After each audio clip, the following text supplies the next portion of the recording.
भाग 4 ब्रह्मांड का जन्म, अनंत आकाश की उत्पत्ति। सृष्टि की यात्रा धीरे धीरे आगे बढ़ रही थी। ईश्वर की इच्छा से पंच तत्वों का जन्म हो चुका था: आकाश, वायु, अग्नि, जल और पृथ्वी। इन पांचों तत्वों ने मिलकर सृष्टि की नींव तैयार कर दी थी। लेकिन अभी भी इस सृष्टि का विस्तार होना बाकी था। उस समय ब्रह्मांड वैसा नहीं था जैसा आज हम देखते हैं। चारों ओर केवल ऊर्जा, प्रकाश और अनगिनत संभावनाएं थीं। आकाश तो बन चुका था, पर वो अभी खाली था। उसमें अभी तक वो सुंदरता नहीं थी जिसे आज हम रात के आसमान में देखते हैं। ईश्वर इस सृष्टि को और भी अद्भुत बनाना चाहते थे।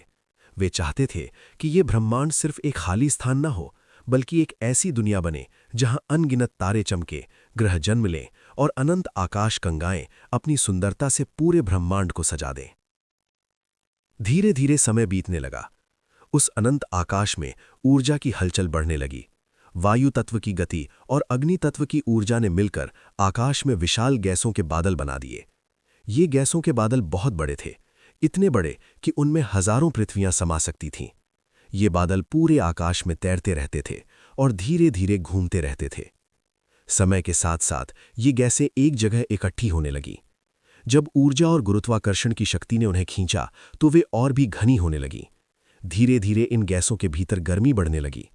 एक समय ऐसा आया जब उन गैसों के भीतर इतनी ऊर्जा जमा हो गई कि अचानक वहां एक तेज चमक उत्पन्न हुई। वो चमक इतनी तेज थी कि अंधकार के बीच वो दूर दूर तक दिखाई देने लगी। और उसी क्षण ब्रह्मांड में पहले तारे का जन्म हुआ। पहला तारा चमक उठा। उसकी रोशनी ने पूरे आकाश को प्रकाशित कर दिया। अंधकार जो करोड़ों वर्षों से फैला हुआ था, अब धीरे धीरे कम होने लगा। पहले तारे के जन्म के बाद धीरे धीरे दूसरे तारे भी बनने लगे। एक एक करके अनगिनत तारे जन्म लेने लगे। कुछ तारे छोटे थे, कुछ बहुत बड़े, कुछ नीले चमकते थे, कुछ लाल दिखाई देते थे। हर तारा अपने भीतर अग्नि तत्व की शक्ति लिए हुए था। उनकी रोशनी पूरे ब्रह्मांड में फैलने लगी। अब आकाश पहले जैसा खाली नहीं था, वो चमकते हुए तारों से भरने लगा था। लेकिन सृष्टि की ये यात्रा यहीं नहीं रुकी। जब तारों के समूह बनने लगे तो वे एक साथ घूमने लगे। उनके चारों ओर गैस और धूल के बादल इकट्ठे होने लगे। धीरे धीरे ये बादल घूमते घूमते विशाल चक्र की तरह बन गए। इन्हीं चक्रों से आगे चलकर आकाश गंगाओं का जन्म हुआ। आकाश गंगाएं ब्रह्मांड के विशाल शहरों की तरह थीं। हर आकाश गंगा में अरबों तारे होते थे। कुछ आकाश गंगाएं गोल थीं, कुछ सर्पिल आकार की थीं। वे अनंत आकाश में धीरे धीरे घूमती रहती थीं। ईश्वर की बनाई ये रचना सचमुच अद्भुत थी। अब ब्रह्मांड पहले से कहीं अधिक सुंदर लगने लगा था। तारों की रोशनी से आकाश चमक रहा था। आकाश गंगाएं धीरे धीरे अपने मार्ग पर घूम रही थीं। ये सब देखकर ऐसा लगता था जैसे पूरा ब्रह्मांड एक विशाल नृत्य कर रहा हो। लेकिन अभी भी एक महत्वपूर्ण चीज बाकी थी: तारों के चारों ओर घूमने वाले ग्रहों का जन्म। समय के साथ साथ कुछ तारों के आसपास धूल और गैस इकट्ठी होने लगी। ये धूल के कण धीरे धीरे आपस में टकराने लगे। टकराते टकराते वे बड़े होते गए। लाखों वर्षों में ये छोटे छोटे कण मिलकर बड़े बड़े पिंड बन गए। और इसी तरह ग्रहों का जन्म शुरू हुआ। कुछ ग्रह पत्थरों से बने थे, कुछ गैसों से बने थे, कुछ इतने बड़े थे कि उनमें कई पृथ्वियां समा सकती थीं, और कुछ छोटे थे जो धीरे धीरे अपनी कक्षा में घूमते रहते थे।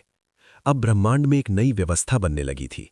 हर तारा अपने चारों ओर ग्रहों को घुमा रहा था। हर ग्रह अपने रास्ते पर घूम रहा था।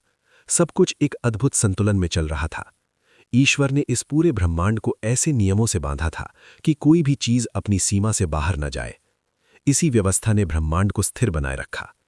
करोड़ों वर्षों तक ये प्रक्रिया चलती रही। तारे जन्म लेते रहे, कुछ तारे बुझते भी रहे। नई आकाश गंगाएं बनती रहीं। पूरा ब्रह्मांड धीरे धीरे फैलता गया। अब आकाश अनंत तारों से भरा हुआ था। रात का आकाश किसी चमकते हुए समुद्र की तरह दिखाई देता था। लेकिन इस विशाल ब्रह्मांड में एक ऐसी जगह बनने वाली थी जो आगे चलकर जीवन का घर बनने वाली थी। एक छोटा सा तारा जन्म लेने वाला था, और उसके चारों ओर बनने वाला था एक विशेष ग्रह। वही ग्रह आगे चलकर पृथ्वी कहलाएगा। लेकिन उस कहानी की शुरुआत अभी बाकी थी। सृष्टि की ये महान यात्रा अभी और भी अद्भुत होने वाली थी, क्योंकि अगले भाग में हम जानेंगे सूर्य, चंद्रमा और तारों का निर्माण कैसे हुआ, और कैसे उनकी रोशनी ने पृथ्वी को जीवन के लिए तैयार किया। और वहीं से शुरू होगी सृष्टि की अगली अद्भुत कहानी।